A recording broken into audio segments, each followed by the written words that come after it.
ছেলেদের মাছ ধরা বন্ধ করে দিয়েছে। আমরা আপনাদের সাথে লাভ দিতে প্রশাসনের কাছে বিভিন্নভাবে অভিযোগ করেছি, মানববন্ধন করেছি, প্রতিবাদ সভা করেছি। আমি নিজে আপনাদের ছেলেদের সাথে মিছিল মিটিং করেছি।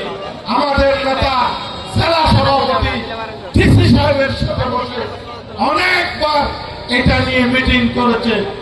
আমরা এখানে মঞ্চে ওয়াদা দিচ্ছি, আমাদের দল ধানের শীষে বিজয়ের পরে এই রাজনীতি খুলে দেওয়া হবে ইনশাআল্লাহ, এবং আমাদের ঐতিহ্যবাহী বন্ধ